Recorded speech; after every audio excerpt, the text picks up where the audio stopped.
Oh, dude, this is terrible.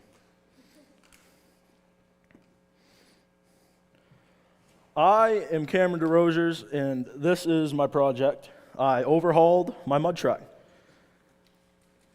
My project goals going in was to make more power out of my motor, which was a stock 454. I redid the entire engine bay and the interior. I also made it so my rear ends do not twist. To begin this project, I had to pull my motor out and get all kinds of parts. When I started, the motor made about 250 horsepower, and after it was modified, it made somewhere between 550 and 600. We have no way to tell. What I rebuilt was everything but the pistons and the crankshaft. One of the hardest parts about this project was reassembling the motor. This included camshaft, roller lifters, push rods, guide plates, roller rockers, the heads, the intake, and the carburetors. Okay. Interior and exterior visuals. That is what the motor looked like after I was completed with it. And the firewall, you can't really see it, but back here is all covered in street signs. I got those from the junkyard where I work at. In the interior was just a stock old car interior. It was all ratty and dusty. I ripped it all out with a hammer and a pry bar. I remade it with square tubing and diamond plate. I don't have any pictures, unfortunately. I'm slacking. To prevent my rear end roll, I welded a cross member from either side of the leaf spring mounts, and this bar right here to hold, I forgot what that thing was called. Yeah, that thing.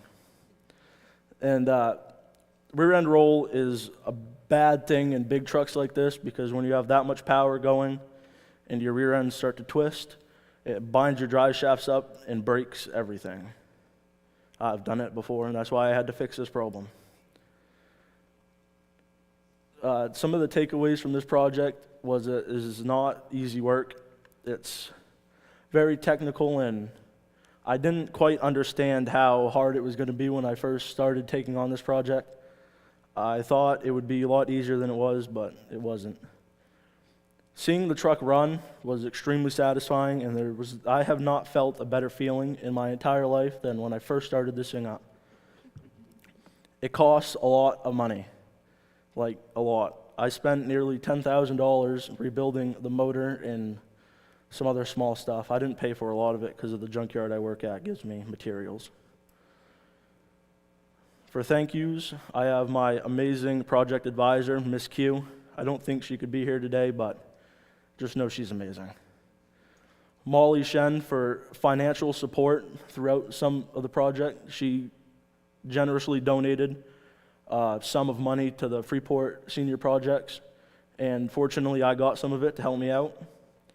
My mom, my dad, my little brother, and my amazing girlfriend Caroline for helping me put together the slideshow. My grandmother and grandfather for more financial support because I don't make 10 grand in that short amount of time.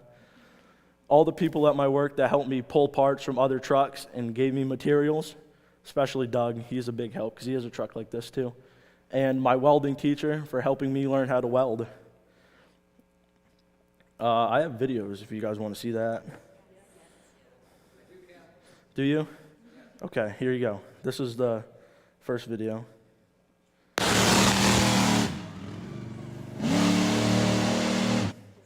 That was the first time I have ever backed this truck out of the garage, and it doesn't steer very good, and I almost went out into the woods with it. This was the mud hole we dug in our backyard. It's not the biggest, it's not nothing like I'd be competing in, but it's a good place to practice and to show you guys something.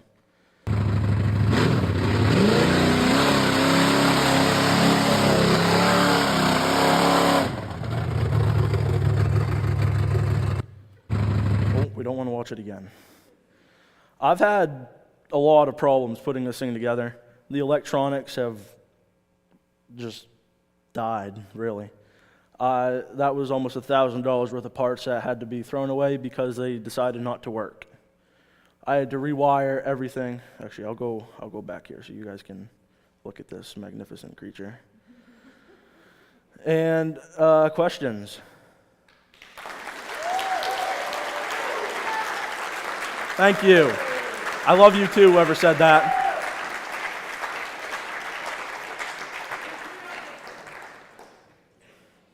Questions? What will you be using this for? She asked what I would be using this for. And actually, this picture was from the Skowhegan Mud Runs. Those are some of the guys I run with. And it's like racing, but for mud trucks. They have a huge, it's about 250-foot long pit, and you just try to get through it, and you usually don't. Can you drive it on the road if you wanted? She asked if I could drive it on the road. Yeah, I could drive it on the road. It would blow up shortly after because it's not geared for the road. It's not street legal, but I could drive it on the road if I wanted to. Yeah. So what does the future hold for this truck? Are you going to add some more things to it to enhance it? He asked if I'm going to build this truck better. Yes. The power that it has now is most certainly going to break stuff like the rear ends. I'm planning on putting a set of 2.5-ton rear ends in it at some point in the near future. Over there. Just either one of you. I'll pick on another one next. Besides naming it the general, what's its name? The name of the truck is Generally Offensive because it's painted like the Generally, and it's pretty sneaky there. How long does it take someone to get into that? What was that? How long does it take to get into it? In the truck? He asked how long it takes to get into it. It takes me but a couple seconds. I've had people that have to have other people lift them into it, get ladders. I grab onto the seatbelt, get up on the tire, grab the bed, and pull myself up onto the steps. It's a process, but it works. Brady? Is it like a hobby for you, or is it more of like a sport? He asked if it was a hobby or more of a sport, and to me, it's a hobby. You can make money from it, but it's not a lot. Some people make a lot of money. I don't do it for that. I do it to have fun with some of my friends. What chassis is that? The body is an El Camino. The frame, he asked what kind of chassis it is. The body is an El Camino, somewhere in the 70s. I have no clue. I pulled it out of the crusher at the junkyard. Then I fixed it. The frame is a long bed, square body Chevy, modified to fit an El Camino. How did you learn how to do all this work? She asked how I learned how to do this kind of work, and it's just what I've done. I've always been around it. My father helped me a lot in the beginning when I first built the truck, but this time when I rebuilt it, I was decently good at it, and I knew sort of what I had to do, and I just did it. Jake. Is it eco-friendly? Absolutely not. He asked if it was eco-friendly, and this thing likes gas. It goes about 2,000 feet on 5 gallons. It drinks.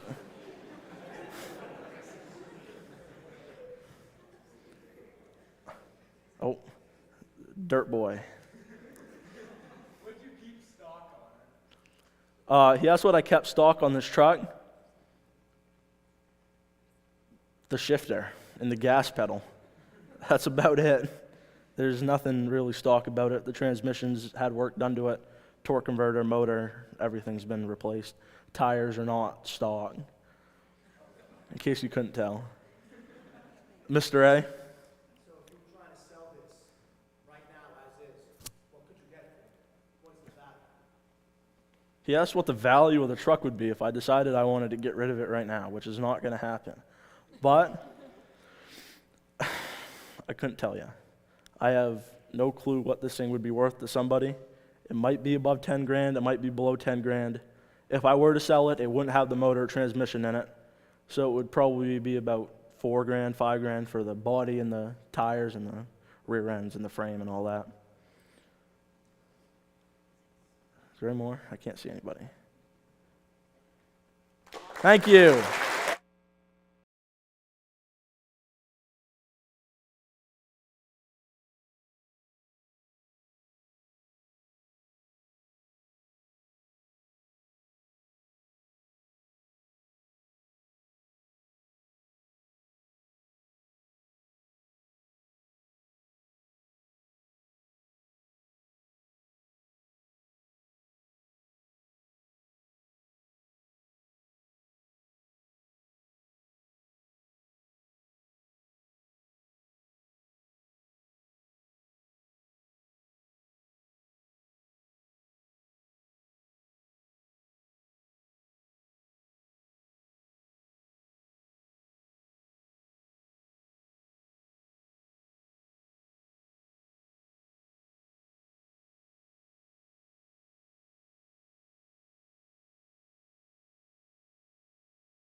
Hi, my name is Sam Anakis, and for my senior project, I tracked the striped bass migration. My project goals. My first and overall goal was always fish health. I wanted to keep the fish as safe as possible and get them back in the water as quickly and as healthy as possible. My next goal was tagging fish. I wanted to tag as many fish as I could. I wanted to learn how to tag fish, why people tag fish, the benefits, and if there are any downfalls of tagging fish. I also wanted to log every fish I catch. Massachusetts, New Hampshire, and Maine have fish logs that you can input data into, and it will help them to create better laws and better regulations for the striped bass. I also wanted to understand the striped bass migration at its core and see what's driving them to move north and what they're looking for in their migration, what makes them stop, spend some time there, and what keeps them going. I wanted to learn about the ecosystems that they inhabit on their migration. Are they looking for rivers? Are they looking for deep water? Are they looking for sand, rocks, or weeds to spend their time in on their migration? I also wanted to create awareness, not only for people that don't fish, but for people that are anglers that may not know as much about fishing and that need to learn the proper ways of handling and helping striped bass. So initially, I had to do a bunch of setup, prep, and research. First off, I had to find what tags I wanted to use, and I ended up stumbling upon this website called the American Littoral Society. They are a really good company. They've been doing tagging for 40 years. They help make a database for you so you don't have to do any of that stuff. It's a really non-invasive process with their tags. You just have to put it behind their second dorsal fin, and you're good to go. And then you just write down the date you catch it, the species of the fish, the location you catch it, the length and the weight of the fish, your name, your address, and then your phone number, and then any special comments, like if the fish was hurt before you caught it, or if the fish has like a scar or anything like that, or like it got hooked or something like that. And then if you ever do stumble upon a fish that you catch that has a tag, they have a really easy to use online fish tag return form that you just input some information, and it's really easy. You learn a lot about the fish, you get information about the history of the fish, and so does the person who tagged the fish initially. So I ended up on my first fishing trip. On this trip, it was a 2-day trip. We caught 5 fish, and I learned a lot about the early season fishing on this trip. We fished on Mashney Island, which is on the Rhode Island side of Cape Cod in Buzzards Bay. These fish were extremely lethargic, and it was good to know that going into it because these fish are weak and they can't feed as well, so it's really important that you are careful with the fish and you're really helping them back into the water after you tag them because they've been out of the water for an extended period of time and they have less of an ability to get back in the water safely, so you have to aid them in that, and that's why early season fishing can be pretty harmful if you don't know what you're doing. And then the second week of fishing, I went down. It wasn't really the best fishing because just the fish hadn't made it much past Cape Cod at this point. So I wanted to try some spots along the Massachusetts and Maine coasts. So I ended up going to the Newbury Salt Marshes and the Merrimack River. This is a spot that has a lot of rivers and streams that lead into the main channel for the actual river, and the fish will feed on a bait that comes out of these streams. I ended up catching one fish and tagging it. It was 23 inches, but the wind, which was like a theme throughout this project, kind of hindered that ability to catch fish on this day. And I learned a lot about this river, and I learned a lot about why fish are going to these rivers to find fish and to find bait to eat. And then I went to the Saco River. The Saco River, I actually didn't catch anything here initially, but I learned a lot about the fish and what they're looking for on their river migration, or on their migration towards some of these rivers. The Saco River has a really large population of river herring that migrate from above the dam to below the dam in the spring when they are spawning. The striped bass are really attracted to this, and they weren't there at the mouth of the river yet, the herring weren't, so the fish would follow them in once they got to that mouth. But I also learned that the striped bass are attracted to much higher water temperatures in the spring. They're looking for temperatures that are warm, and the rivers really provide this. In the Saco River, the temperature in the river was around 5 degrees warmer than the temperature outside the river. Next, moved on to third week of fishing, Cape Cod. This was a really important week for me. I needed to catch big fish and as many fish as possible on this trip. So naturally, I started in the Cape Cod Canal. This is a place notorious for high currents, lots of bait, and lots of big fish. As you can see in this image, that's a 36-inch fish tagged and brought back into the water within a minute of getting it on shore. That fish is really important, not only because it's big to me and it helped this project, but it's also really important to the striped bass ecosystem because those big fish are the breeders. They're the ones who are going to help grow the striped bass population in the future. And like getting that fish back in the water is really important, and getting fish this big back in the water as quickly as possible and handling them as much care as possible is really important. Then I went to Mashney Island. This place has I caught a lot of majority of my fish on Cape Cod here. I caught about 17 fish here, tagged all of them in this area. I learned a lot about the fish in this area. They're sitting behind usually rocks and weeds and stuff like that. They're sitting behind cover as the fish go through the heavy river current or heavy tide currents from the canal, and then they feed on the bait as they come around and they surprise the fish, or they surprise the bait and feed on them. I caught mostly schoolie fish, and schoolie fish are, as they're named, they are fish that are in schools. They're around 18 to 27 inches long. And then I also caught 3 slot fish, which was extremely exciting. The slot fish are 28 to 35 inches. Those are fish that are harvestable by law, and you can keep them, but it's not a good idea to keep them because that hurts the ecosystem. And those are the fish that are next up for breeding, so you really shouldn't look to keep those fish. But anyway, seeing them in that river, or in this area, was really important for the striped bass population because they're not usually here this early, and it's really good to see big fish moving through this area. And then we go to the 4th week of fishing. This week, I spent a lot closer to home. I was really just trying to get as many fish tagged as possible and get as many fish in the logbook as possible. So I fished Casco Bay. Casco Bay is a pretty notorious spot for the end of the northern migration. There's a lot of fish in this area because there's so much bait. There's river herring coming out of rivers, sand eels. There's mackerel coming in from offshore all at the same time. And then the squid come in for the later part of June.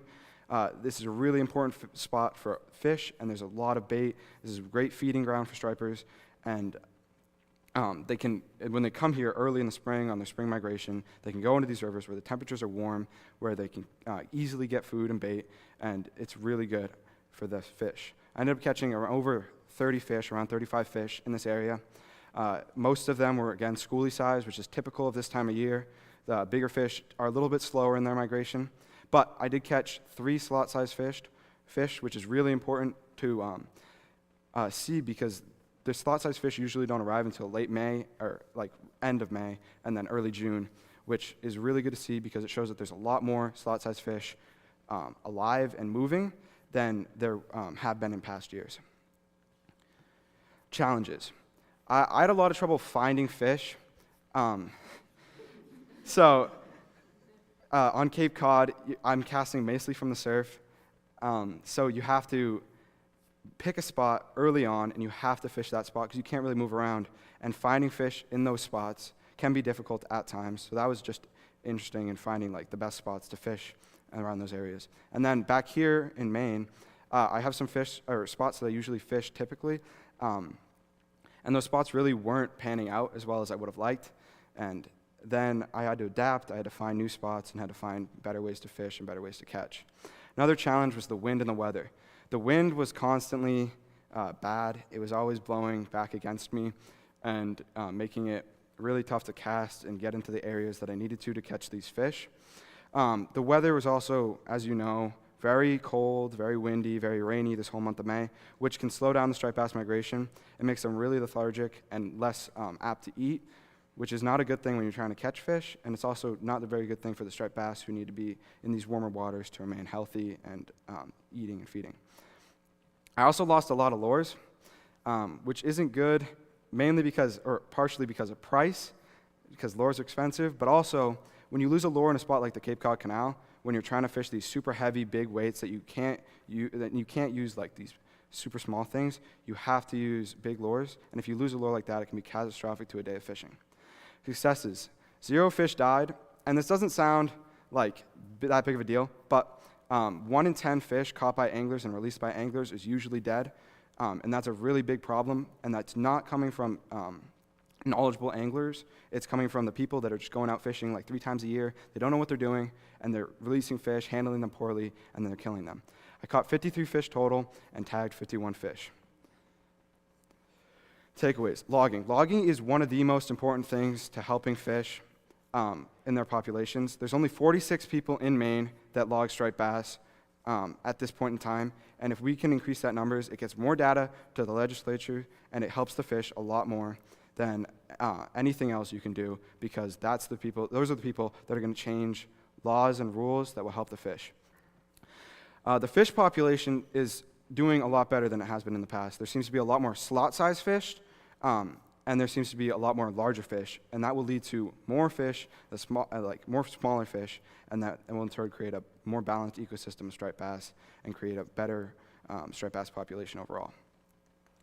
The ecosystems that striped bass are targeting, it seems to be that they're going, especially in early spring, they're looking for rivers and higher water temperatures once they get to the spots they want to migrate to. They're looking for baits, or a lot of bait, and they seem to be driven mostly by, or they seem to be close in contact with many of the herring runs in some of these rivers. And it's really important that we're protecting these ecosystems that we know striped bass are going to be in, because if they lose habitat or anything like that, it could be really catastrophic to the fishing systems, or the fishing species, and the anglers that are fishing them. Speaking of anglers, there's a lot of really good anglers out there that'll always help you. They'll tell you how to fish, where to fish, what you're going to catch, and stuff like that. But there's also people, like I mentioned earlier, that are bad, that aren't educated, they don't care about the fish, they have total disregard for its health. When they're throwing it back, it's just a trophy to them, and that can't happen.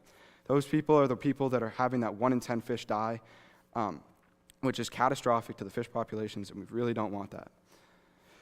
For the migration of striped bass seems to be going pretty good. It's really healthy. It was a little slow this year just because of the weather, but it's definitely picked up at this point because of the warmth that we've had the last few weekends. But the migration seems to be healthy, and hopefully it continues to get healthier as the years go on, and we get more fish, more bigger fish, producing fish, and having better ecosystems.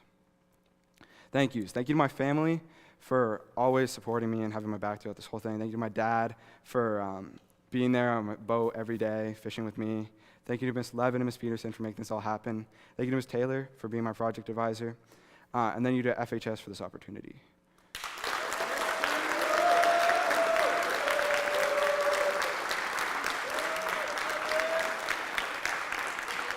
Yeah, Ms. Levitt. If somebody wanted to pursue this for a senior project in the future, how would they go about it? The question was, if somebody wanted to pursue this senior project in the future, how would they go about doing it? Big thing for me was you got to make it about the conservation and you're helping the population. You can't just be going out and saying you're going fishing, because that doesn't work. Teachers don't like that. You got to make it about conservation, and it should be about conservation, because that's the most important thing. You want to help the fish. You want to continue to grow populations. Yeah, up there, Mr. Olet.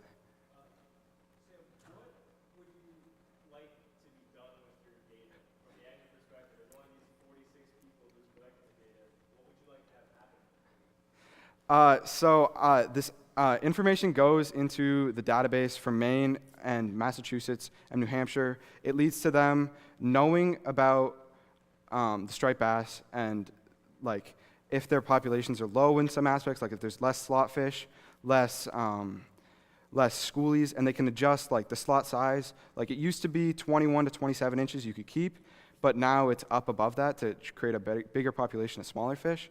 So they've been just changing it around, and it helps them to know how to change that around. Yeah, Brady. So they were not in the best. I reeled them in, and they were really lethargic, not doing too well. So I wanted to just release them, take every precaution to get the fish back as healthy and as safe as possible. Excuse me. Yeah, Everett. So why do you think the fish population is doing better because of undamming the rivers? The question is, do I think the fish population is doing better because of undamming the rivers? And I would say it kind of, in some places it does matter for sure, but especially in the Saco River and a few of the other rivers around there's already fish ladders in place and stuff like that to help the herring run. But the striped bass really aren't affected, other than for the herring and their food source. They're not affected by undamming completely, but it does give them more access to territory. So I'd say it does help, but it's not the number one thing that's been helping. Yeah, Drew. You said the tags go to the Maine state government. Could you explain that? The question is, could I explain how the tags go to the Maine state government and stuff like that? The tags don't actually go to the Maine state government. The tags go to the American Littoral Society, which is their group that has a database of tagged fish, and they use that data to they send that to the governments, and then once that's to the governments, then they can use that for conservation and stuff like that. Yeah, Enzo.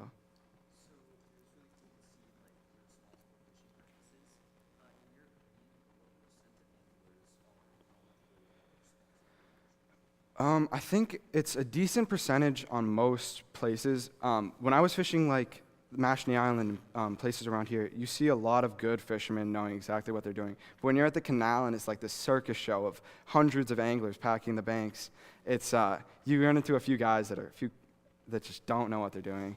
They're out there throwing around huge baits, big old treble hooks, trying to like slaughter fish just for the food and stuff like that.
All right, should I get on that side then? Yeah. Oh, there we go. Stuff's working. Am I on? So you're all set. Yeah, we're on. Are we? All right, everybody. Thank you guys so much for coming. My name's Devin, My name is Noah. My name's Adam. and so as you can see, our project was wildlife preservation and conservation. So we all really love the outdoors and Maine's outdoors especially, and so we want to do a project focused on that, and so that's what we're going to show you today, what we did for the last month. Okay, so these are our project goals. We had like 3 main aspects of our project, which was learn, apply, and educate. So I'll start off by talking about learn. We really, like we said, we really love Maine's outdoors. We want to learn more about it and see the different things that Maine has that we didn't even know about. It really all started with my grandfather. He was a big inspiration to the 3 of us. He was a science teacher for a long time and did a lot of volunteering and taught science lessons to us. And he was actually our project advisor in this. And so we wanted to learn from things that we learned from him and expand our learning off of that. Oh. And to go off learning, it's one thing to learn about something. Yeah, I know these things. But it's another thing to apply what you've learned. That's where the difficulty is. Learning, you can go online, you can learn all things about it. But it's when you have to apply stuff and you have to go out and do what you learned, that's the hard part. So after we learned and we got to apply it, so we actually had to educate people. So this our part of our project is to educate you guys to learn how you guys can help preserve Maine's wildlife.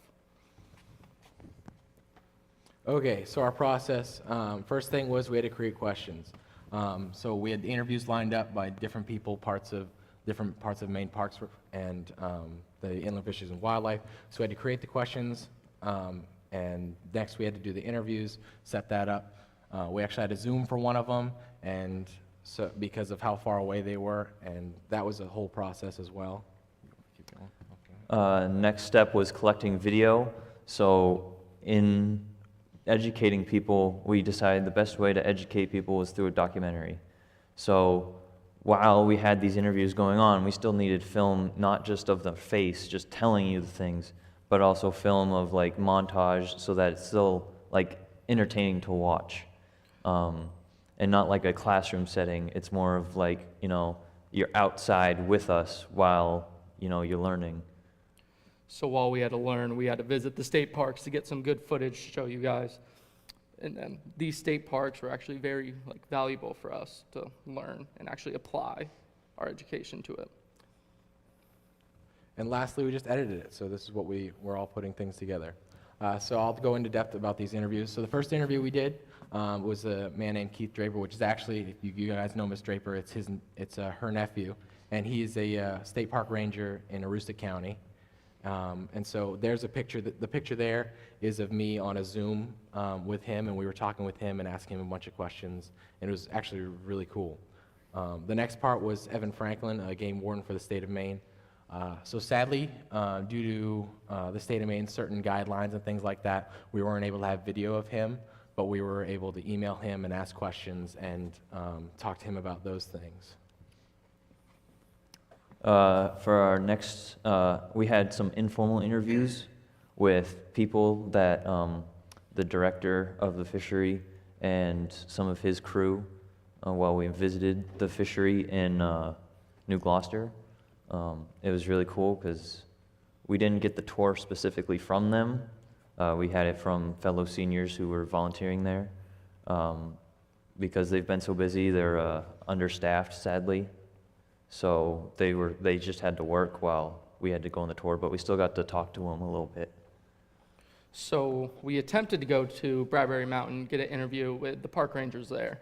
Sadly, with the same thing like Evan Franklin, they could not do it due to their procedures. Do their guidelines, yeah. And so here's some pictures. We had collecting all the video. We had to travel to all kinds of different places, more local places. Like we went to Runaround Pond a lot. There was a lot of cool footage we got there, and we had to put all this video together in this trailer. Is the trailer next? I think so. Wait, And so, like we said, visiting the parks, Great New Gloucester Fish Hatchery. There's a picture of me there with Cody. He was volunteering. That was their project, as they were volunteering there.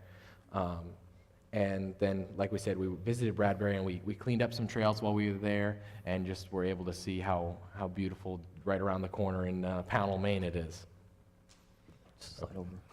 Okay. Nope, don't. No. You have to exit. Oh, I didn't? Okay. Go back. Look at me messing everything up. Okay, there we go. So this is our trailer. So we have we created a document. Our documentary will be released later on this month, but this is just a trailer of kind of like the highlights of what we did. throughout the whole month, so I hope you guys enjoy. Oh, we didn't do the setting out.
Let's keep going. We got 4 minutes. Yeah.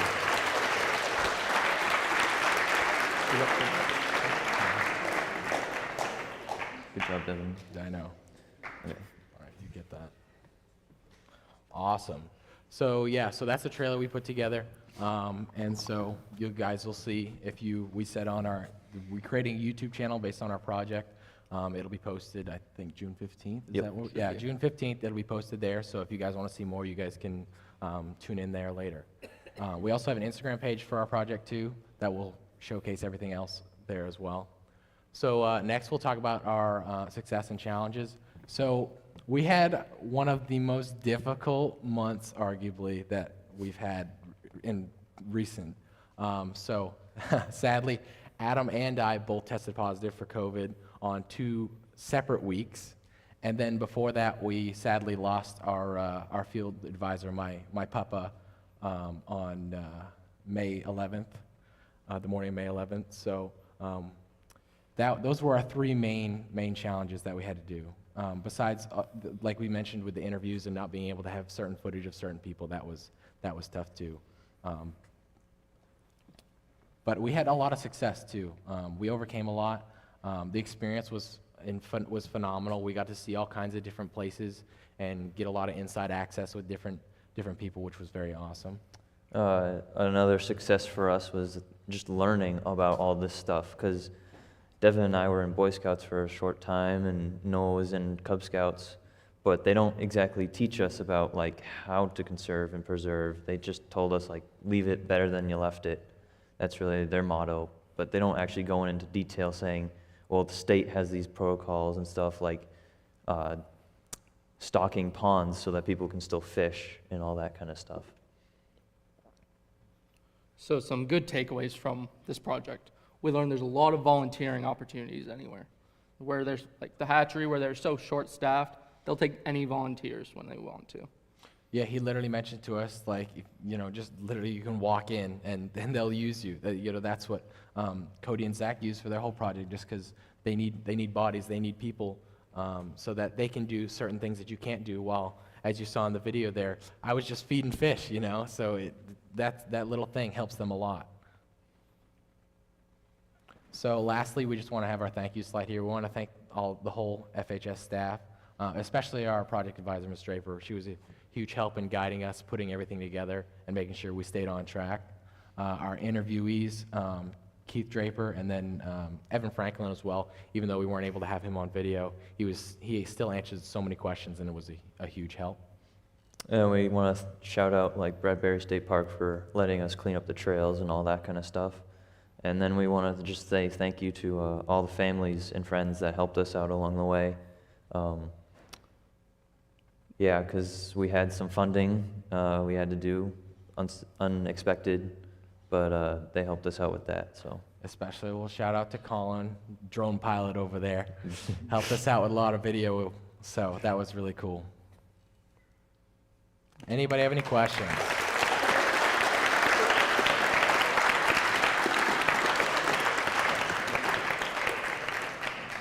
Yeah, way back there.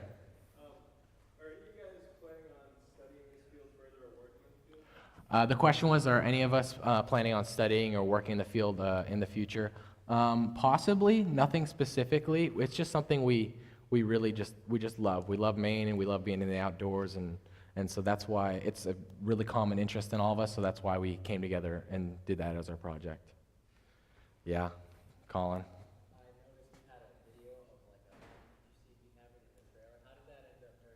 You noticed what? I didn't hear you there. Oh. All right, the question is, because he knows the answer, is the hunt was in the video. That was me turkey hunting. He asked how it went.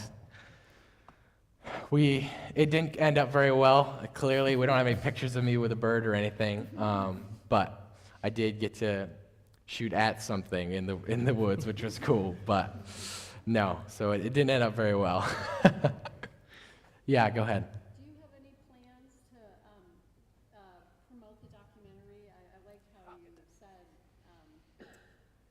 learn, adapt, and educate. So are you going to try and share that? I know it'll be on YouTube, but maybe share it. You can go ahead. the question was if we were gonna use how we were gonna reach out to people about this documentary and try to teach people about this documentary.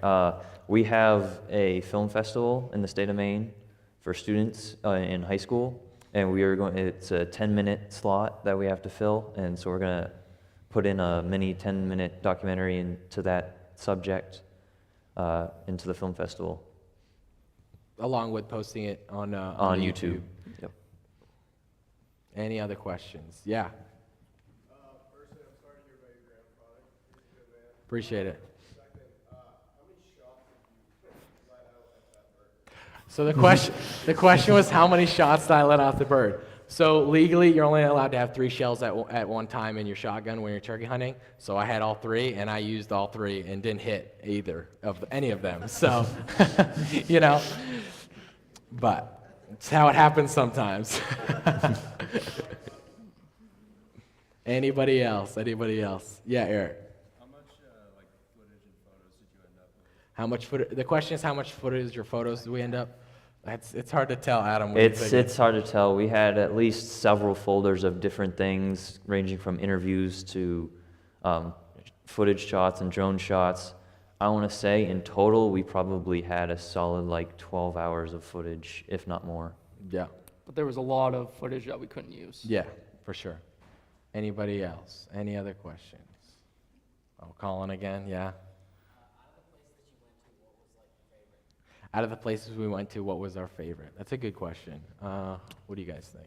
I want to say the fishery probably, because we went there twice actually, and they still let us in, so I guess they like us too. Yeah, but there isn't much to do there, but it was still cool to go down and see how they work. And we sadly missed the day before they stocked the ponds. So we just missed their stocking, which would have been cool. Their facility was really it was really neat. It was just a lot going on, different fish ways. There was just so much in one little area, and so that was what was really cool about it. And we got to feed a bunch of different types of trout, which was neat. Anybody else?